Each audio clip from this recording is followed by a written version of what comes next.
3, 2, 1. The One Piece! The One Piece is Nefarious Reels! Can we get much higher? So high. Oh. Hey everyone, they're Nefarious Reels. I'm your host, Ninjedi. And I'm your other host, Cole. And yeah, the One Piece is Nefarious Reels. Who would have guessed it? Not me. Not me either. I was thinking something else. Yeah, that guy who makes One Piece, he's one for these kind of tricks and all. But anyway, we talk about bad movies. We watched 2 this week. But before we start this episode discussion, first you gotta give a big shout out to our good friend Robert, because he made us a special logo for Nefarious Reels. Yeah, thanks again, Robert. Thanks, It Robert. looks beautiful. Yeah, we're plastering on the screen like right now. I'll do like a fade dissolve, like fade dissolve in right now, zoom, and then after we're done, I'll just fade it out. Great guy. Check out his art on his Instagram. We'll have it listed in our description. Check him out. He's a cool dude, and that's it. Robert, you're cool. Thanks for the logo. Let's actually discuss movies now. I picked the retro movie, and we watched Things. Not The Thing. Not just The Thing. Things. Just Things. Things. Plural. Yep.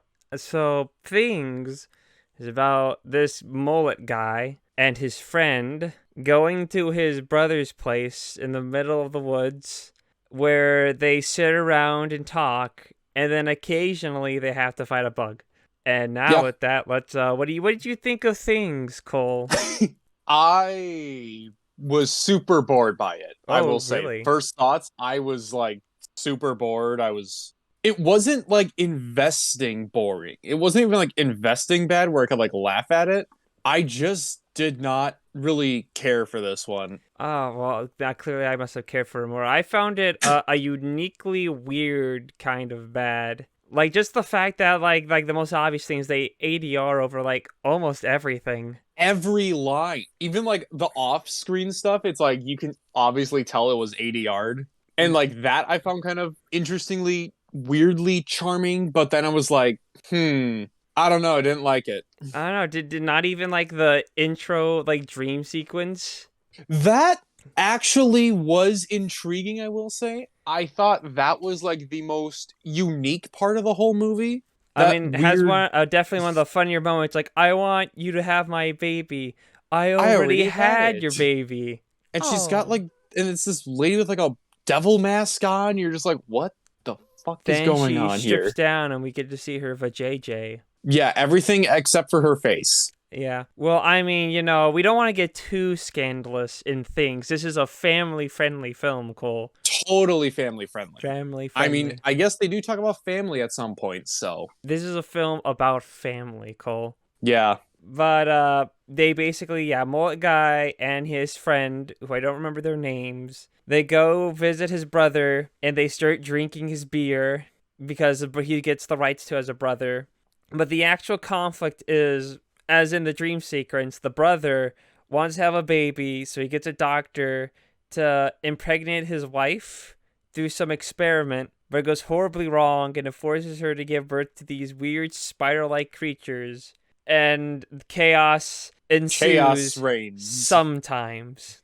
And I was also just thinking too, like, and then it's cut with like these weird like newsreel sequences that like do nothing for anything in the film. No. Well, first it stars, that's their celebrity cameo. It's a porn star. I was about to say, I'm like, I've looked at the IMDb pictures. I was like, oh yeah, that's a porn star there. Yeah, she's the celebrity cameo to sell the movie. And I looked into it. Apparently, she's reporting what's happening to the guys. Because, like, there's a scene where she talks about the 2 people that are missing. And then it talks about how they were going cross country and they are stopping at like their brother's place. I believe she's reporting the story. Oh my god! Of the 2 guys going to visit the brother's place. Yeah, like we couldn't figure that out ourselves. There's layers, Cole. There's deep layers. It's symbolic. Oh, it's got layers like It's onions and symbolism. ogres. It's about how the news only cares about, the current events and like So now we're looking at this is what's a happening Michael in the Hanukkah level movie. movie, Cole. You just didn't get it. Yeah, I guess I need someone to explain this to me now, which is you, Which is me. Okay.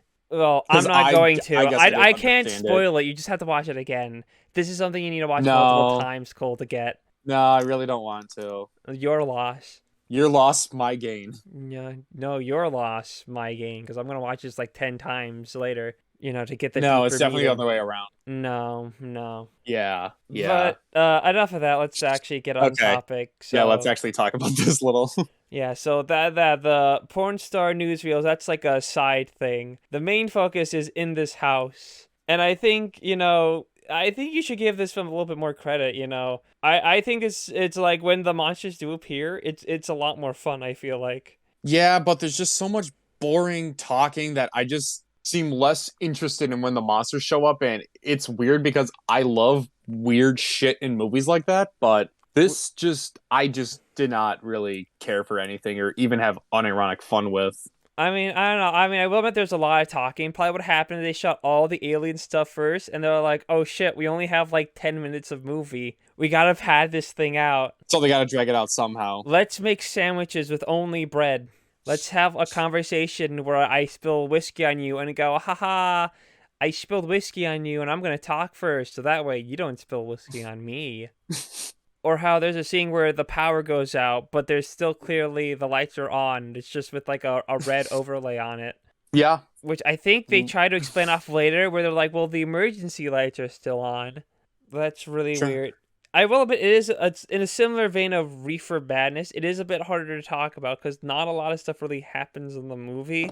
Well, yeah, and it's also again, it's like one of those ones that's short, but it's not as like short as some of these other movies we've looked at. Like this one's like an hour It's like an hour and a 23, half. hour 24. I think It's close to an hour and a half.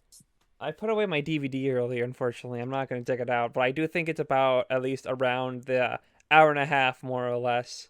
But Yeah, yeah, because on IMDb it says an hour 23. Letterbox I think might be the same too. I think it's like an hour 20. Well, no, actually, it's only really like an hour 15 because like 10 minutes, 15 last Well, yeah, 10, credits. 15 minutes are like credits and then extra scenes at the end that isn't even like an Avengers Endgame kind of thing. It's just like scenes that happened earlier in the movie. It's really, really fucking weird. I've never seen that like in a movie before. Yeah, this is horror Avengers Endgame.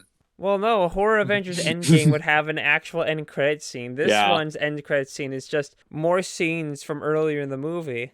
Wonderful. Any characters you liked of our like cast? What was your favorite? We had our porn star, we had the brother, we had mullet guy, we have friend, we had the Honestly- doctor guy show up Honestly, mullet guy probably. because he has Out of the all the mullet. ones no, not just because of the gross mullet. I just think he was the most interesting, weirdly enough. That is true. The doctor guy's kind of fun for his like brief segment because just like, what's going on? Yeah. There's no bodies here. You're crazy. No, it's your experiment. You fucked up. You fucking asshole. You clearly killed this woman. I'm taking your weapons. I'm taking the way before you kill me. But I guess it should be note that it does try to do a bit of a Lynchian kind of, is this happening? Is this all a dream? Because there's moments where like the brother like loses his arm and then dies, but then later you see him again, he's just fine, but it's like his hand's back and it's like, is he dreaming this? Is it all just a hallucination? Is Mullet guy just blackout drunk? Because you remember earlier in the film, the friend just disappears just from the whole movie. Basically, yeah. And they try to go like it's spontaneous combustion or he's in another dimension, he's dead. But then he shows up later in the movie, kind of just out of nowhere. And then has like a bloodlust as he murders the fuck out of the alien baby things. Those, yeah, like alienoid spider creature things with the huge teeth and like whatever they were supposed to be. Definitely not human babies. Definitely not. I don't know what the fuck experiment he was doing to get the lady pregnant. Unless he wanted an alien baby, maybe? I don't know. Maybe it was like, what happens if I take sperm and I just inject fucking spider genes in it? And then inject it into this woman's womb. Yeah, that'll see become how this a human. plays out. Maybe you And- want to oh make my a God. Spider-Man. He wanted his own He Spider-Man, wanted to make baby. a Spider-Man to take down suburban Sasquatch. It's all full circle. But in a similar note to if it's real, this was actually happening or a dream. Because just to know, when the friend comes back and he gets mauled, and then his mold hair guy just leaves him for fucking dead for like a minute. No, you gotta get me out of here. They're biting me. No, and he's on the other side of the door, just not doing anything. But when he Yeah, you're does, on your own. yeah. But when the bolt guy comes back, because the friend's like, I'm still alive, and all it is just flesh. Like it's just the skull with some flesh on it that's talking. Yeah. Yeah, and it's just like, yeah, I can still fucking take him out, and that's like a question that you could say, is that like a joke the movie's trying to do, or is it really just is a dream, and the bull hair guy is just crazy because he drank his brother's beer when he shouldn't have? Yeah, that's what you get when you take beer without asking. Yeah, he didn't even bring any food. Mold hair guy is the villain of our story, and he's currently in a purgatory hell. I mean, even when it seems like he escaped, it turns out like that was a dream in the end Yep. anyway. Oh, that was also a dream. Gotcha. Which was a really funny scene because he just screams at the top of his lungs as he's running through like a river, and he gets randomly get pulled up by like some guy, and it's kind of revealed that the doctor does have a level of authority in the town because the first guy the guy at the bridge suggests after he saves our mold haired guy, he's like, we gotta get the police. He's like, we'll go to the doctor. He's like, no, fuck the doctor. He's the problem. We need to go to like the police. And then when they go over to the police, oh, it turns out it was all a dream anyway again. I don't know. I didn't like that part. I don't like how it was always like, yeah, oh, we're trying to get you. We're trying to be more cerebral with our storytelling and being like, ooh, gotcha right there. We're going to beat you down and see if you can think of it as a dream or a real. And it just gets boring and repetitive. I mean, That's what I thought, but I know. you seem like you I know got you more out of it. said, yeah, I got more out of it from its like strangeness. I guess the thing I would say, which can be taken either way for you, is that this isn't really something I've really like seen before. Like, I guess the best way to compare this, it's like a really super watered down Evil Dead, really. Group of I people could see go to the Evil this Dead vibes to it. cabin and they get attacked, but instead by deadites, it's with these bug things. These, yeah, bug, spider, humanoid things. Whatever the fuck they are. That in hindsight, I feel like you can easily defeat by stepping on them, but apparently, No, we got to go more creative. well, I mean, there's that one guy who's killing a lot of them. One just sneaks up behind him and bites him, and that fucking takes them down pretty much. I don't know. I did get more out of it than you, clearly, because you think this is boring. I found it super boring. I mean, this is Maybe I wasn't the right mindset watching it. I mean, what was your mindset when you were going into this? That it was bad. Okay. That was like it. Well, And what then I was mindset do you like, think you should have been going into? more open. Like, oh, this might not be as bad. Maybe. Maybe like I can get like some kind of fun out of it, kind of like a Birdemic or The Room or something like that, probably. Isn't too much to say really about things. Really, it just falls down either you like it or you don't. Yeah, and I mean, you could say things did happen, like Yeah, how it says in the end credits, where they're like, "Yeah, you experienced things." it is in and of itself a unique experience that I don't think you're ever really gonna get from another movie, honestly. Yeah, I And just remembered one more thing in my notes too. I wrote down there was like a quote I put down where it was like earlier in the movie. I can't remember what they were watching.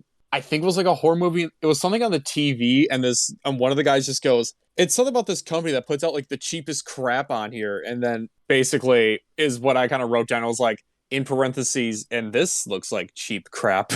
damn, fucking got him. Super meta, bro. Yeah, that's true. Oh yeah, we forgot to talk about they find we're hinted at the brothers weird because they find that tape recorder in the freezer, and it has like the demonic readings from like the from like the it's like about like the cult guy and all of the people that Oh died yeah. from him. And don't they reference Evil Dead when they did that too? Where they talk about like the tape and how it, like can bring the evil like the demons to life. I might be confusing it with like a featurette. I had the DVD, Okay. and one of the featurettes is just random people talking about how like awesome the things is. And I think it interesting to know one guy talks about how he kept renting the VHS to the point where it would have been easier, be more cost efficient to buy it. But when he went to the video rental store and he asked if he could buy it, they were like, no, you can't buy it. So he just rents it and he just goes, oh, I lost it. And apparently he showed the VHS to like pretty much everyone to the point where he showed it to a guy from a little like movie release DVD company Mhm. called Intervision, I think. Intervision. I think that's what it's called. And he showed it to them, and then they did a DVD release of things. So it's that one guy's fucking fault for showing things to everyone. God damn it. What an asshole. Fuck that guy. Fuck that guy. Fuck him for making me watch this. Yeah, fuck him for making Cole watch things because I recommended it. It's not my fault. Yeah. I just own the DVD. No, it's his fault. He still released the movie. It's his fault for showing that one guy the movie, so they released it on DVD. And then you made the choice of recommending it. And then I made the choice of recommending. Well, if it wasn't on DVD, because I remember buying it because I like the cover. I mean, it's a really weird cover. You have the mullet, the guy with the mullet. You have him holding the drill. You got like the weird skull face, like yeah, on and the there's cover. like a deer head on it, and there's a deer head over the skull like face. There's so much to process that it's like I had to get the DVD to check out one day. And it turns out this film podcast was the day of doing it. I guess you can say that I really judged a book by year. Yep, the best time. Spooky season. Spoopy season. But I guess you can say I judged a book by its cover. I mean, you can say that. I don't really. I think the movie lived up to my expectations of the cover. I know. I don't really have much else to say about things. Instead, it's a unique level of bad that I don't think will be emulated ever again. I don't really either. Another short discussion that's still going to take me like an hour to edit. But I guess if we have nothing left to say about things until 5 minutes after we start the next discussion. Oh, there's one thing. Oh, you got one more thing. I have one more things to say about the things in things. This is going off memory because I don't feel like bringing it up, but I think Barry G. Gillis, who's our lead in the movie, I believe. I think he did a Kickstarter for another film, and one of the I believe I'm gonna look it up. I'll just edit out the empty space. No, don't look up. I'm gonna look it up because I know I'm pretty sure. I don't want to say it, and then someone looks up and go, "No, that's not true. You're stupid. You're so fucking stupid." And I can't accept that kind of suffering. No bullying. You don't tolerate bullying. We don't tolerate bullying in a podcast where we bully terrible movies. Yeah. Yeah, it's only okay if we bully. Don't worry, I'll edit this all out just so talk about a Kickstarter. Okay, no, I found it. So there is this Kickstarter for this film called Demented. Okay. Okay, and it was directed by this like random guy, I think Nigel Hartwell, or at least that's who's made the Kickstarter. And if you backed it, one of the tiers that you could go for had this big Blu-ray package, which had a bunch of different Blu-rays. And in one of the package, it had something called the Barry J. Gillis Triple Threat, which had 3 films on there, which was The House of Many Sorrows, The Killing Games, and the last one was Things, a UK import version. Unfortunately, the Kickstarter wasn't successful, but I remember he sent an email saying, hey, you can back it at this different site instead, and I didn't. And I'm guessing that wasn't successful because I could never find a Things Blu-ray release on Blu-ray.com. So I'm guessing that the Blu-ray never came. Or maybe it did, and they're hiding it out on me, which, maybe. Entirely possible. But that said, there was a period in time where we could have gone a Things Blu-ray, and it didn't happen, unfortunately. And it seems like a better Kickstarter than anything Derek Savage ever would do. I mean, Derek Savage had successful Kickstarters. You mean scams? Well, he still got the money. True. Somehow. I mean, in Derek Savage's defense, I did back a Kickstarter from him, and I did get the stuff out of it. Oh, really? Yeah. Wait, which one? I think it was the Cool Cat Saves a Kid director's cut thing. I backed that. I got the DVD. I got the shirt. I got everything that was listed on the thing. So it's not like I can be Hmm. like mad. I got what I was promised in the end. Well, then again, he did promise that Cool Cat stops the school shooting, and that still hasn't released, and that's been like 4 years. Well, look, this is his masterpiece. This is his magnum opus. Okay, Cole. Well, he also released that new one, the Cool Cat versus Dirty Dog Unleashed one. Yeah, That's like the second movie to feature a Harrier jet. I don't know. We're getting off topic here. That's everything we have about things. That's all our things about That's all the things. things we have to say about things. Things. Things. So now it's we'll move on My to pick. the his pick, the modern movie, which was Llamageddon, Yes. a comedy horror, all in the similar vein to Evil Bong. Comedy horror. It also includes sci-fi also. Well, I mean, it's mainly a comedy horror with a Yeah. touch of sci-fi. But go off, Cole. Tell us Yeah, so about the Llamageddon. basic premise of this movie is that this llama comes from like this planet of, I think they're supposed to be like killer llamas and from outer space obviously, and it crash lands onto Earth, and it interacts with the people at this party that's ran by these two, I guess you could say, like they're probably like 18 to probably like 21, Mel and, oh shit, what was the son, Floyd. Floyd. Yeah, so Mel and Floyd, they're, well, mostly Mel is running this party on their grandparents' farm where they just got killed by the llama, and this llama brings just death and destruction to everybody. And I remember the first time watching this, it was, I think it was, I this past December, I was just kind of like scrolling through movies on Amazon Prime, seeing like, okay, what can I watch that's like quick before I go to bed? And then I see Llamageddon, and I'm like, okay, this sounds really stupid and bad, but it sounds kind of goofy. And that's what I got out of it. And it's even more funny the second time around for me. All right. I'm mixed on Llamageddon. Okay.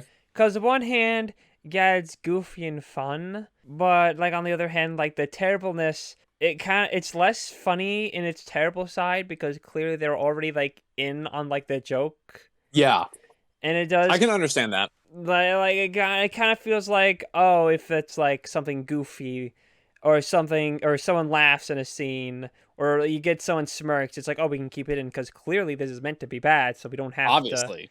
try to like do a reshoot or something, and it So like kind they're a of little takes away a too bit of the self-aware. charm. In Yeah, my so you're saying like they're opinion. kind of like a little too self-aware on the situation. Yeah, I feel like that is kind of a flaw with these kind of comedy horror films where it's just like, oh, we have here's this goofy premise here's this goofy idea. Let's just make it and we'll be goofy and funny because, it's not going to be good anyway, so we can just goof around. You can goof around, have fun on it, have a good old time. Yeah, you know what? Something that's probably similar that both Llamageddon and Things probably have in common. It both probably came in with a group of friends just going, "Hey, we have this thing. Let's make a movie. That'd be cool." Though the key difference is Llamageddon was making more of a comedy, and then probably Things was a lot more of a serious attempt. Of like, yeah, kind of like going more into the horror and creepiness to it. Yeah, but Llamageddon, a Yeah, film so where they had a llama and they had like a house for a weekend, their parents' house for the weekend. So grandparents' they house. grow. No, I'm Or just dead talking. No, I'm grandparents, I should talking say. about in making the movie. Oh, in making the movie? Yeah, they Okay. had a llama, they had a house, and they had like a weekend to make it. Yeah.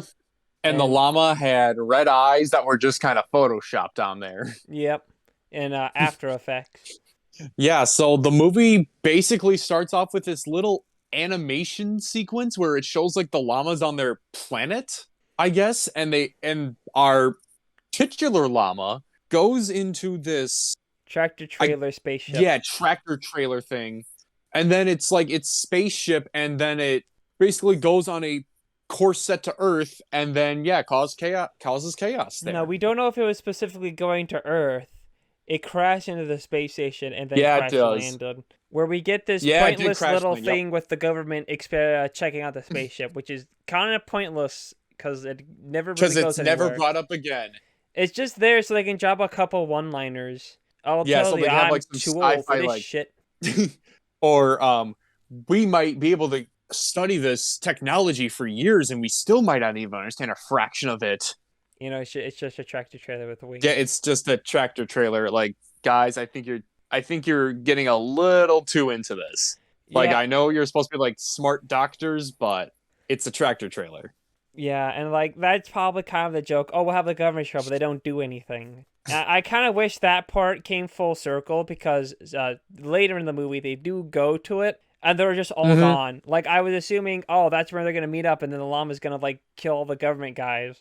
Nope. Because I think I don't want to sound too complainy, but the llama isn't really that threatening of an antagonist, really. What do you mean? The red eyes. Well, yeah, the That red always eyes. means I he's know that. threatening. Yeah, I know that makes him scary, but he's not really threatening. The worst he does, he just shoots lasers Yeah, and like with huge Michael Bay explosions yeah, on a like low they budget. kill, but like if you get shot with a laser of any kind, you'll probably fucking explode. Like let's take another comedy horror like villain. Let's take the turkey from Thanksgiving. Yes, Think about all the turkey. things he does. He shoots a guy with a fucking shotgun. He cuts off one guy's face and wears it on his face as a disguise. And it somehow like shrinks also that face. Yeah. Well, when they like the skin isn't moisturized by the blood anymore, so it just Hmm. shrunk up. Oh. He bursts out He of one of the our character's Yeah, chest. he like does a chest burster thing from Alien. Yeah, like the turkey, even though it's a He comedy, he does a beaked a lot of guy to stuff death. in the movie. He beaked a guy to death by like ripping his heart out and his tongue. Okay, well, let's not get too far. We probably want to Okay. talk about this film in the Yeah, we do future. want to talk about that one. Like, look, November's coming up, Cole. I know. I Exactly. was thinking about that actually this weekend. Yeah, we can't spill everything about Thanksgiving this early. Yeah, don't spill all the turkey. But I just want like as a comparison, turkey, and Okay. then Yeah, yeah, yeah. llama. The worst thing he does, what was he does? He shoots lasers. He like throws a laptop into a jacuzzi, which kind And of he- sucks, honestly.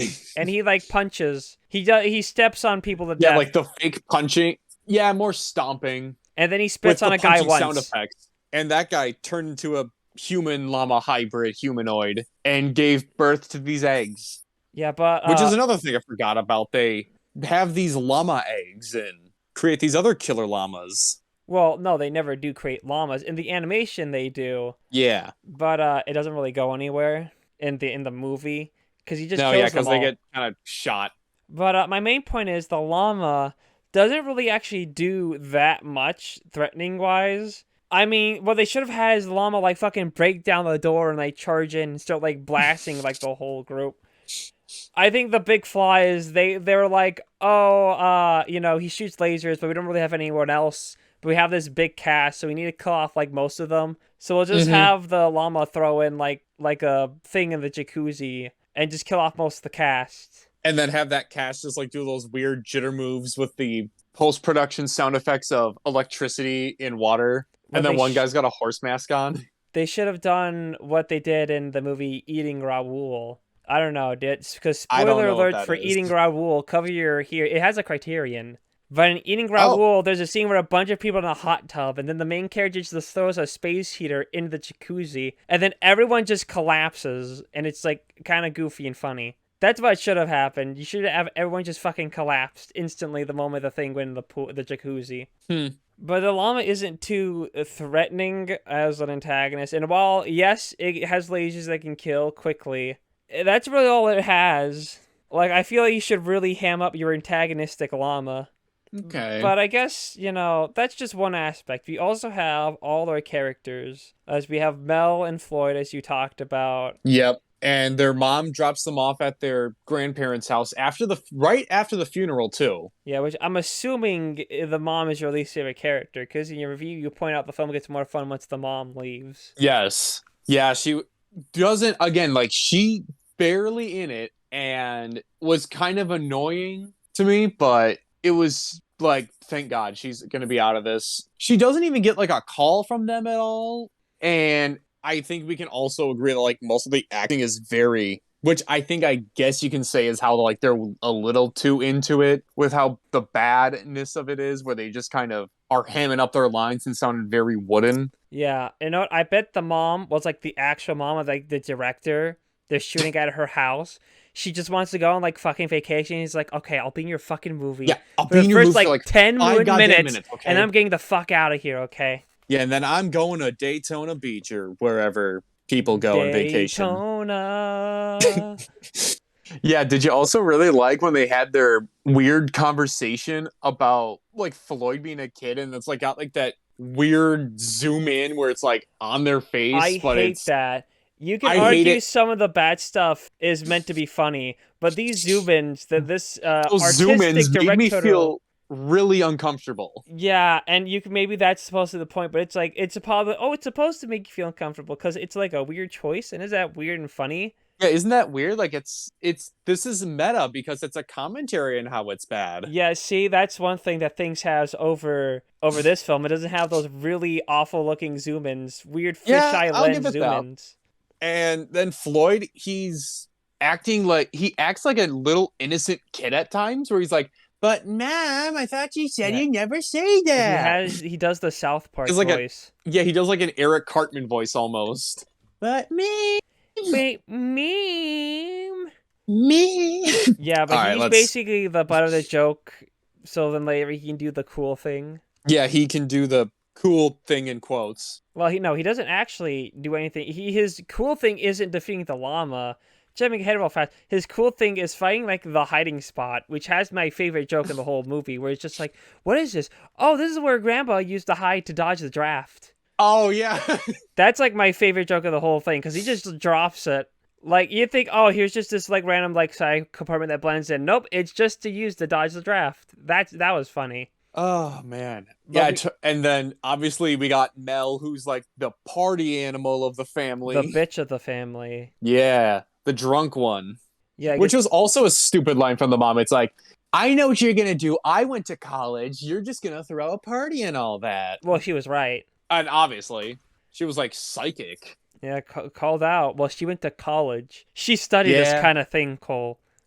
I studied college at college. I studied what teens do when they're home alone at college. It's my doctorate. It's my doctor. And now I'm in a shitload of debt because of that. Yep, I'm in financial ruin. I'm running from the IRS. That's why I'm leaving. I'm using your granddad's pit where he used to dodge the draft to dodge the That's why they're IRS. selling the house. So she can pay off the IRS. Damn, we're writing funnier jokes than a movie. Yeah. Yeah, we have a fun cast of characters. A bunch of minor ones that die. You have the weed smokers. Yeah, you got the stoners, you got all the other drinkers, You you have got the Mel's stoners. boyfriend Trent, who's hold up a douchebag. And a really plain douchebag, really. He's Yeah, he's not even like a cool douche. He's just like, or over yo, the top, bro. which was surprising. I really thought they're Yeah. gonna go over the top with his douchebagginess, but it's just the standard. He's a kind of douchey. He has like another girl. He's like side hoeing, and then like that's really it. That's like the Yeah. standard douchiness. Yeah, I and really, you're not even excited when he gets the little comeuppance and turns into a llama. which was also actually kind of a letdown. I thought he was gonna turn into like a were llama and he would like attack the group, but no, he Oh, goes yeah. off. No, he just kind of like starts running with them, and then it's like, hey, don't run with us because the llama's gonna follow us because of you. And then then there's another animation where he grows ears, Yeah, he's like growing ears. He's like growing something out of his back. which was really weird because it makes you think, wait, why did you just make an animation? Could you just had him like ears and then have him Yeah. like hunchback? And I don't know. It was kind of weird use of your animation budget. Half of the But they budget were was that first animation. we'll The use other it. half was the second animation. Yeah.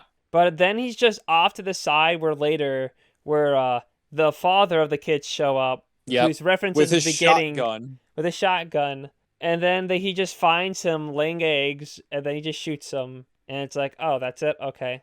Yeah, and which was also funny too, because it was like, how did he know where they were? He didn't ask where they were at unless he like also has psychic powers and knew that Oh yeah, they're at their grandparents' place right now. His doctorate is knowing where teenagers are at when they call for help.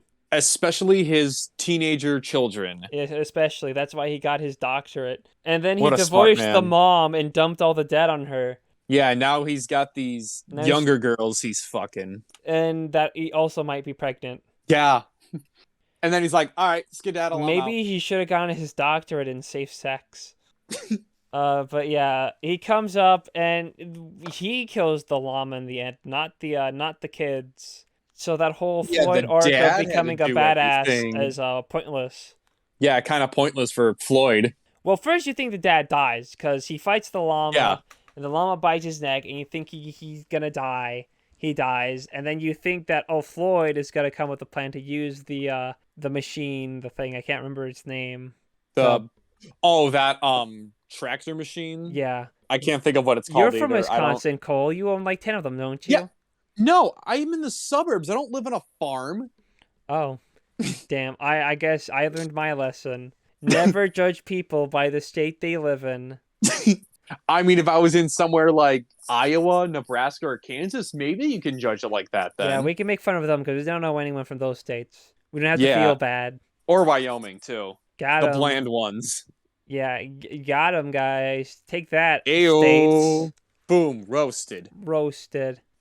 It's like a hay baler or something like that. Yeah, something like that. But they use that to kill it, which is kind of it's implied at the beginning of the movie when Floyd's walking around the farm and he like sees it and it's like, oh, they're going to defeat it using this thing. And that's also a cool scene where they don't actually kill the llama, because the llama's a rental. Yeah. But you do get to see like the whatever the fuck green goop thing they throw in there get chopped up. Oh, yeah. It's like llama alien blood. Yeah. Well, I mean, all alien blood is green, Cole. True, yes. It's pretty obvious. But it always depends. Like, sometimes it's like acid also. Sometimes it's just like. Well, no, it's not acid blood. in this movie. It makes you a llama. Yeah, I'm just talking about in other movies. Yeah. The film takes a really bit to actually pick up because the llama shows up, it kills the grandparents. Then you have this whole thing where you have your setup, and then the party kind of goes on for like a bit, really.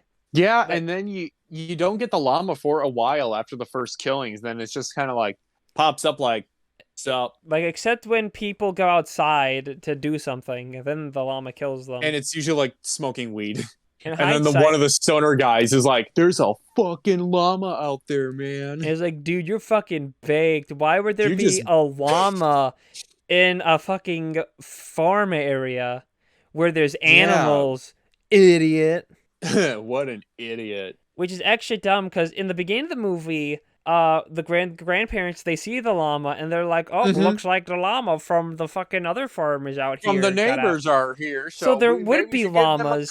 So these stoners are full of shit. And I don't mean the dude smoke weed shit. Just bullshit. See, that could have been cool, Des. You could have had a llama shit like radioactive shit on someone. And then they die. That would have been pretty cool.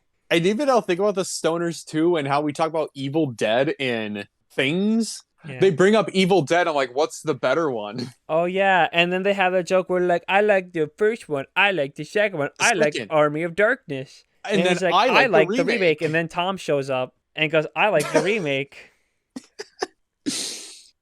Hail to the king, baby. Hail Bruce Campbell. To the king.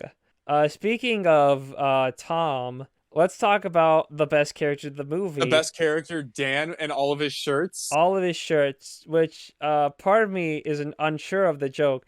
Because on one hand, it's funny. But on the other hand, it's clearly more of a sense of the director is like, well, would it be funny if you had like a different shirt in like almost every scene? Where it's like, because that's the joke. Because it's making fun of when people accidentally do it. Like when they have one big scene, but they have to tell you in multiple days someone wears a shirt. And it kind of takes away from the joke because it's funnier when it's not intentioned. And while it is kind of funny that it is intentioned here, it's not like called out or anything. Yeah. It does feel like, oh, it's more because they were already in the joke. But still funny. It's still fun. It's like really easy to notice. Yeah. But it and still I was has trying its to charm. keep track of how many times he does change it. I think it's about like 4 times. Oh, it's way more than that. Like there are so many different shirts. So the IMDb trivia says it was 23 times throughout the movie. I only noticed 4, but that's when I started paying attention to it. I noticed after like the second or third again, and I was like, really? Unless that again was like the joke supposed to be like, hey, look at how dumb this movie is. We just forget that this guy was changing his shirts every few minutes or so. I feel like that's probably more likely it. Yeah. It was even more funny when he dies because he had like a Star Trek shirt on. And he has But it it should would have been been a red one. He should have been I wearing know a red that's what I was shirt. thinking too. Like Like you it should fucking have been a dropped the red ball on shirt. that one. Use the Star Trek joke. Yeah, he finds the weapon that can reflect the lasers of the llama, and Yeah, then the space stick, the which is space just MacGuffin, which is a bat wrapped in aluminum tinfoil. and then it never gets used again, which probably is also a joke. Yeah, it probably got exploded with Dan when he exploded and died. Yeah, I guess. I don't know. It's Which hard is to tell, but sometimes when they do something and it never gets paid off, it's like, is that supposed to be like the Mhm. joke? Oh, we have this weapon that can like go up against the llama, which is weird. That's even in the spaceship in the first place. I know, so meta. Maybe where the llama again llama isn't supposed to be taking over the planet, but is rather supposed to fight out like a predator type monster. Ooh. But because it crash maybe it's lands supposed on to fight Earth, like a mega llama. yeah, maybe because since it crash lands on Earth, it's just killing people because it's not supposed to be on that planet. So it's taking out its anger and frustration on the humans. Like it's supposed to land on a planet, bestow the weapons of like the planet's greatest warrior, and then they do battle. Yeah. Maybe that's what it's supposed to be. Maybe they'll explain it in Llamageddon too.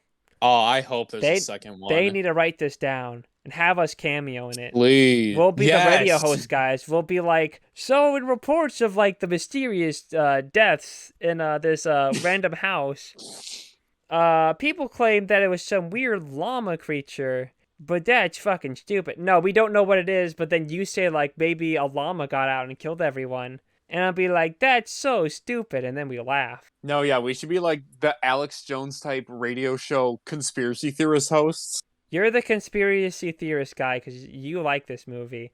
And then I'm just the guy who refutes you because I'm the asshole who refutes everything you say, despite it being true. Mm-hmm. But, and I was even thinking, too, when it's also funny when everyone explodes and they just have all this fake blood spraying on the people. And fake fire. And it's like exorbitant amounts. And yes, there is fire, too. Yeah, that's right. Well, I can appreciate they do use some real fire. And they set off fireworks. They do, yeah. Oh, and then speaking of fireworks, I'll talk about my favorite gag that I'm not even sure is even actually intentional. The dog. Because the dog's just running with them, and I'm like convinced that they went off to shoot and the dog followed them, and they couldn't get it to leave them alone. So they kept it in they're the just movie. like, we'll keep it in there. Like, I swear, like, the dog is probably the actually unintentional, and it's like the best thing in the movie. I love the dog. I love the dog. I love his earlier appearance where the mom's talking outside and the dog walks by in the background. I was like, there's a dog! And then it showed up later in the movie. I was like, there it is again! Yeah, the dog is the best animal in the movie. Yep. Sorry, evil llama. Sorry, yeah. You're just sorry, kind of post-production red-eye llama. I don't know, maybe if you fucking shit on someone to death. Or you spit, if you had acid spit, that'd be cooler. See, what it should have been is that that llama's spit should have been acid. And then when it bit, and then you have it bit the douchey boyfriend. Yeah. And then he turns into a were-llama thing. A were-llama that could have been helping killing the characters that we had established in the movie. Or you should have had at least the babies at birth actually do something other than just getting killed off by the father. Yeah. Have the baby llamas at least attack the father. Like, damn, that would have been interesting. Like, they jump up and they attack and he's throwing them off and then he's shooting them. Like, how hard is that? You have, like, a stuffed llama, just throw it at him from, like, underneath, off camera. And then he has to, like, shove it off. Biting its neck or something. Yeah. Yeah, you know how, like, there's, like, some of those things where it's obviously stuffed animals and you see the people, like, trying to fight it off, like, get it off of me! You have him hold the stuffed animal, like, to his neck and scream as it implies it's biting him. Yeah, I think we gotta start writing a sequel. We're going to have to make the sequel to Llamageddon. We're going to have to. We got to rent a llama, too. Cole, you own a llama, right? You live in Wisconsin. I just told you before, I don't live on a farm. You don't have to live on a farm to own a llama, Cole. Stop being such a Wisconsin phobe. Yeah, I'm being a Wisconsin phobe in my own state that I'm living in. Yeah, obviously. Everyone knows the three top things Wisconsins are known for is being cold, cheese, and their llamas. No, you forgot one. Drinking culture. All right, I forgot. Drinking beer. Yeah, we are like the drunkest state imaginable. What's your favorite beer? Hmm. That's a tough one, mostly because there's always like different types. But one of my favorite local brewed ones is Spotted Cow. But I do like IPAs a lot though. There you go, people. That's Cole's Mm-hmm. favorite beers: Spotted Cow and IPAs. Yep. But back to Llamageddon. Yeah, back to Llamageddon. Anything else you have to say? I don't think I really have much else left at that point. Let me see what else I got on my notes. Because I wrote much more notes down than I thought I was gonna. But there was just so much shit happening. I was like, all right, I'm gonna write I that think it's maybe because down. it's a rewatch. You're gonna pick up on more things. Yeah, that probably was it. Let's see. Oh, the end credits where it's like showing the credits of the movie and then it'll show the whole movie at fast speed Oh this yeah, time. yeah. The whole fast That was forward. funny. I should have watched that cut instead. Yeah, see how much you have caught up on it? Though that's another thing. Things and Llamageddon share in common. Weird credits. Yeah. You have things having their credits having 15 minutes left of the movie, and Llamageddon has the movie played at 2 times speed. Yeah, and with like its own Llamageddon song too. Yeah, I appreciate that. I was Though kind to of be jamming fair, to it. Zombievers did it first. Did you say Zombievers? Zombievers, they have their own song Oh my god. as well. Future recommendation, maybe. Maybe. I like Zombievers a lot. Actually, I think it's pretty I fun. think I remember seeing it on like Netflix or I've seen the DVD of it when I went to Blockbuster younger. It definitely was on Netflix at one point. I liked it enough that I got the Blu-ray. Oh, Zombievers goes oh my really god. fucking hard, actually. Like they go all fucking in on their premise. Oh. Like I don't want to spoil anything with Zombievers. Like it's best Yeah, to go don't in spoil blind it. for it. I don't know if I've ever recommended. I think Zombievers might be too good for us. But I definitely recommend Zombievers. If you had to watch one of these two films that we talk about, just watch Zombievers. But yeah, I don't really have really much else to say about Zombiever. Not well, I have a lot to say about Llamageddon? Zombievers, but I don't really have much really left to say about Llamageddon. Yeah, I think we got a good chunk of it talked about. We talked about all the real main stuff Mm-hmm. and how the film could have been better. Maybe Dan needed more shirts to be changed. Yeah, maybe they should have a scene where he's not wearing a shirt. In the sequel, have him come back, but this time he's just changing different pants. Pants. You have like So yeah, you'll pants. see like Then he's dress wearing pants, like khaki jorts. pants, and he's got like shorts. Yeah, you And get then him he's in got like jorts. or like swim trunks also. Then you We'll get him count having those. assless chaps. Speedos. Then you get like the super like hammer pants. Oh, the MC Hammer pants from like MC Can't Touch hammer This. pants, and he does like the side shuffle to walk around. Yeah. Yeah, yo, directors of Llamageddon, call us up. We'll be writers in your sequel movie. Yeah, Let's and go, we'll baby. be and we'll be like radio show hosts. We'll run a Kickstarter so that way you can release Blu-rays of both movies. But yeah, Oh my god. I think that's all we got for Llamageddon. Yeah, so on to questions now? No, you're forgetting that at the end of Oh, our fuck. discussion, we picked Oh, right. which Yeah, film I'm jumping way too ahead. we Ooh. thought is the best. So, Cole, Yeah. I already know which one you pick is the best because you updated your fucking list early. Yeah. But the audience doesn't, so tell the audience what you think is the best film of the lot. Of the two, for me it's Llamageddon. And it might because I did a rewatch of it, but I found it the more fun of the two. Not only is it your favorite of the two, you put it as the best film we watched so far. Yeah, For Nefarious Reels. It's probably gonna change it's probably gonna interchange between that and Suburban Sasquatch for the time being. Yeah. Did you buy your Blu-ray and your Not DVD yet. copy and your Suburban Sasquatch statue? Not yet. Not yet. Soon. I don't know. I'm going to Wisconsin in November, so who knows? Maybe I'll bring you a DVD. Bring you a Blu-ray Ooh. as a gift if we can meet up. Wait, somehow. wait. Where in Wisconsin? The Chicago area. Oh, okay. Yeah, I'm in like Milwaukee, so that's like an hour and a half away. I don't know. If you're willing to make the drive, I'll get you a copy of Suburban Sasquatch. But for me, it was I had to really think on this one. It was a tough call. Do you go with Llamageddon, which is way more jokey to its benefit and also its detriment, or do I give it a Things, which is clearly really giving its all? I guess a lot more honest. But after thinking over the last couple days, since which really benefited to my thought process, because I usually watch these the day before we record, but we had technical difficulties. Mm-hmm. But with this extra couple days to think about, I'm gonna give it to Things. Oh, ooh, the first split we've got. The first split we've had. I think Things has a lot more heart. I think there is a lot more effort. They were definitely trying their best. And as I said earlier, it's a really unique kind of film that I don't think I've ever really experienced before. And I think I've seen films like Llamageddon before, like Thanksgiving, Zombievers, another film, Killer Pinata, films that like clearly are kind of hamming it up and that are arguably better. Maybe not Killer Pinata per se. Killer Pinata is kind of on the same level as Llamageddon, but definitely things like Zombievers or Thanksgiving, where they really know what they are and they're hamming it up, but they're giving it their all. No offense to Llamageddon. Please ask us to be in your second one. Like, even though I don't like it more than Things, I think this is probably the closest. This is the hardest decision I had to make between all our episodes so far. But my pick is Things. Okay. So it's a split. That means nobody wins. So each one gets a half point. No one gets a point. No one wins. It's a split. No one gets points. No movies won. They're both terrible. Ripperoni. Yeah, coming from Pepperoni. Okay.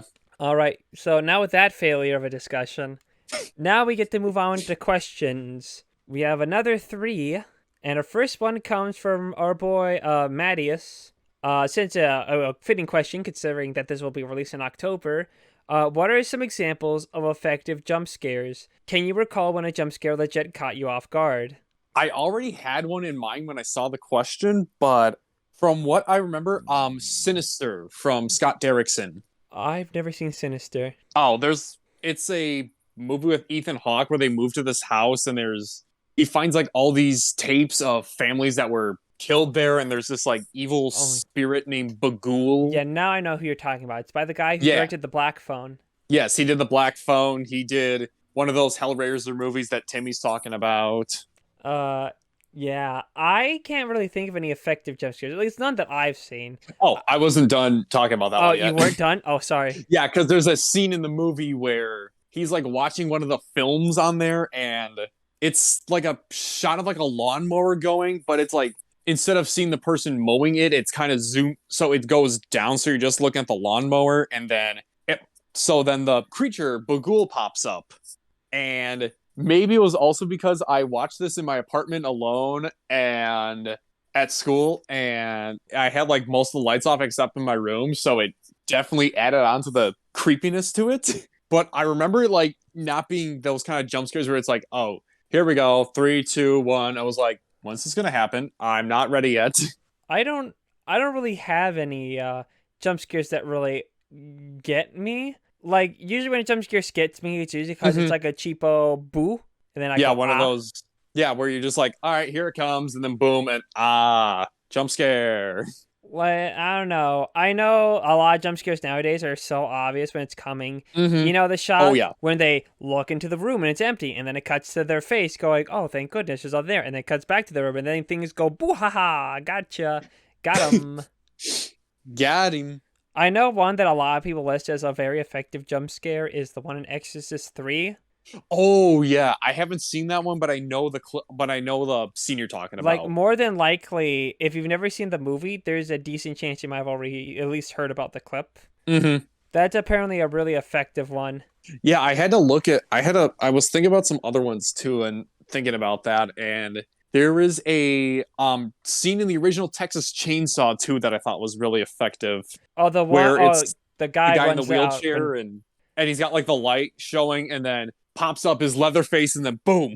Yeah, that's actually a really good one. Probably because there's no large sting and it's like pretty organic to the movie. Is it someone just suddenly, oh god, talking Leatherface just like walks out with his gear, sees him and just fucking goes for him. Yeah. That is a pretty fact. The most effective jump scare ever made was the Pop Tart jump scare in that Silent Hill movie. I haven't seen that one. Okay, there's a Pop Tart jump scare where basically it cuts to a Pop Tart just popping out of a toaster. Uh, yeah, that's kind of really it. I don't know. Like I said, I don't really watch enough horror. I watch a lot of horror films, but they're all like most of them are shitty. And the good horror films don't normally have like jump scares that like really. They go for the more long haul, creepy imagery kind of scares. Yeah, because when I'm thinking of like the good ones, especially like, Midsummer, Hereditary, they're usually it builds it up where it then gets this payoff of this just creepiness and unsettling vibe to it, Yeah, exactly. which isn't necessarily just jump scares. Like they actually build up on the horror and make you feel unsettled and creeped out. Yep. I guess that answers that question. Yep. So next up we have Robert, and he basically asked us, "Are you guys fans of comics? And if so, what are some of your favorite creators slash books?" Now, for I me, don't read a lot of comics really. as a kid, I loved Calvin and Hobbes. Mm. That shit was like my jam. It still kind of is. I own all the main books that were released. I don't have any of the side ones or like the big Calvin and Hobbes anthology books, which I should Okay. get because I would love to flip through those again. I was also really into One Piece at the time because as a kid, Weeb. yeah, I know I'm the fucking worst, but I was really into One Piece because at the time I based everything I liked around my one friend, and he was really into One Piece, so that means I had to be really into One Piece. So Okay. I have like the first 40 issues of the manga, and that's pretty great. And now I think we're at like chapter 1000 in One Piece at this point. I'm so far behind. Jesus. I know it's hit 100 issues. Hmm. Like, I'm not a big like superhero comic guy. I never got into superhero stuff. I don't know. I read the funnies as a kid. I loved Calvin and Hobbes. That was always fun. I read a lot of manga nowadays. I've kind of gone into Record of Ragnarok. That's a great, fun, action-oriented manga I'd recommend to people check out. I read a lot of slice of life stuff, like Komi-san Can't Communicate. That's a fun one. Even I feel it has gone a little off the rails as of recently. The Kaiji one, the gambling manga with Kaiji, that one's a fun one to check out. I don't know. It's really hard. I mean, I guess that a manga is the Japanese comic pretty much.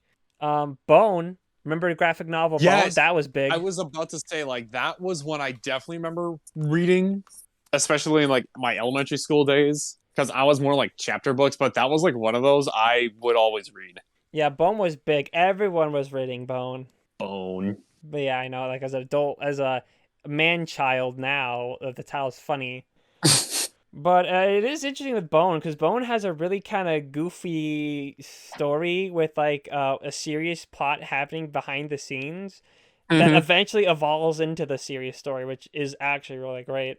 They even had a game made. Telltale made a Bone They game. made a game? Yeah, they didn't make it for the whole thing. It's just like for the first two books, and I guess it didn't Oh, got okay. more. Unfortunately, I kind of want to check that out. Actually, the That Bone game. sucks. I think it's on Steam. I think I could check them out. Does early Telltale Games work? Honestly, I don't know. I think that's really the main gist of things that I remember. Yeah.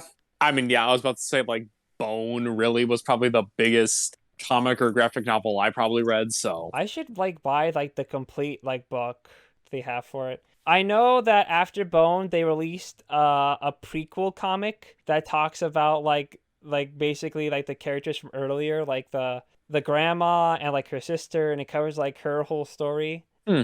And there's also a novelization that got released after. I remember seeing like a novel that covers things that happened after the fact that I didn't check out because it was just a regular book, and I was like, "Fuck that! I want pictures, god damn it!" Yeah, I want pictures with my words. Yeah, because I was like, "This isn't Bone. This is just a book." Boo. Ooh, reading. Yeah, disgusting. Yeah, I think that's the main of them. That one's so our final question comes from Pawn, which is what films are therapy to you? Which I kind of translate to what are like your comfort films? Like what do you watch on like on a bad day or something? I really don't have a like set one I could say because I try to watch so many in a year, but some of them that like if I just need to like shut my brain off and just put on just for the fun of it, it's mostly like Edgar Wright movies. I would say so, like Scott Pilgrim versus the World, the Cornetto trilogy, Good those picks. mostly. I also don't really have a comfort film, but I will mention that kind of before I joined a film club where I met all you guys, I was in like a really bad space at the time. But then well, I guess not like a bad place, but I was in the right mindset at the time. I was like kind of miserable, I guess is the simplest way to put. And I decided, oh, I'm gonna watch the Muppet movies. Why not? My sister has Disney Plus. She's letting me use it, and I pretty much watched like pretty much all the main the Muppet movies, and that definitely helped out a lot.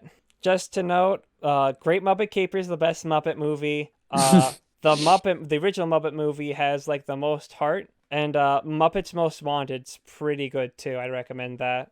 I think that's really it. I don't really have any like big movies that are like, oh, I want to watch this again because I love it so much and it makes me feel better.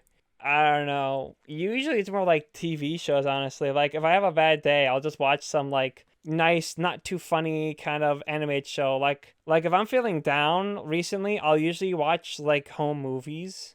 Not like watching my home movies, but like the show Oh, home movies. oh, that show. Okay. Yeah, that's kind of what I've been watching now recently. So like when I'm feeling like if I'm feeling like kind of bad or miserable, I'll watch that and it's fun enough where I it makes me feel better, but not too funny to the point where it's Mm-hmm. just like where it's like I don't know, where it's like I'm not getting enjoyment of it. It's a mild entertainment, but in the best way possible. Yeah. I don't know, that's really all I got. How about you? You got any more comfort stuff? Even if it's not like a Comfort. movie, like a TV show or something. Yeah, if it's been like TV shows recently, I haven't really been watching TV shows as much lately, but one that I really got into recently is Smiling Friends also. Oh, that's really fun. That's a lot of fun. Yeah, because it's like they're just quick 11-minute episodes. They're just funny to watch and Great blast, mm-hmm. fun sort of comedy. Yeah, good to It's have a like blast with probably the those. best internet show or internet humor show, really, because it's actually people who know what's like funny on the internet. Mm-hmm. But yeah, I think that's really all. That's all the questions we got. So now it's time for our recommendations. And since I did Yes. the retro movie this week, Cole, it's your turn to do the retro movie for our next episode. Yeah, so I actually had one on mind right after we did our last recommendations for this episode, and I totally forgot about what the movie was. But then after like looking at some other ones, I was like, okay, I'll do this. And then I was like, oh wait, this is the one I wanted to do. This is a movie from Full Moon Entertainment, Ooh. Demonic Toys. Oh, Demonic Toys. I've been meaning to watch that one. So Yeah, this, it was mostly because again, like Dead Meat had like a kill count of it, and I was like, I've wanted to see this one for a while just because of how weird it is. I've been meaning to watch Demonic Toys for a while, so this works out for me. All right, now it's my turn. So I get the Yep. modern movie, and I technically did threaten you, saying depending on what you pick, will depend what I'm gonna recommend. And luckily, your choice did not affect which movie I wanted to recommend. Yay. I wanted to do a first, and I've been thinking about this movie for a while and thinking how I wanted to talk about it. I haven't seen it. It's an animated movie, it's a Disney movie, and we're going to be talking about 2011's Mars Needs Moms. Oh my god. Yep, the Robert Zemeckis produced fucking live mocap One of the like biggest commercial box bomb. office bombs in history. The film that Disney wants you to forget, right up That and there like with John Song of the Carter South. and Song of the South. Yeah. Well, honestly, I think they've done a better job hiding Morris Needs Moms because who even remembers that movie? If you look at people that like pay attention to the list of just the biggest bombs and all that, box office wise, Yeah, but you wouldn't say, oh, yeah, that's a Disney movie. I kind of forgot that was a Disney movie. It's technically a Disney movie. But yeah, if you don't want to get spoiled for Demonic Toys or Morris Needs Moms, how about you all watch those movies? And you know what? How about also submitting some questions either on YouTube or in the Discord that most of you probably aren't a part of? Uh, and ask us some questions and all that fun stuff. And we'll see you all in the next episode. Have a good day, everyone. Have a Happy happy Morbius. Morbius. The One Piece is real. Bye bye, Yep. everybody. Bye bye. Bye.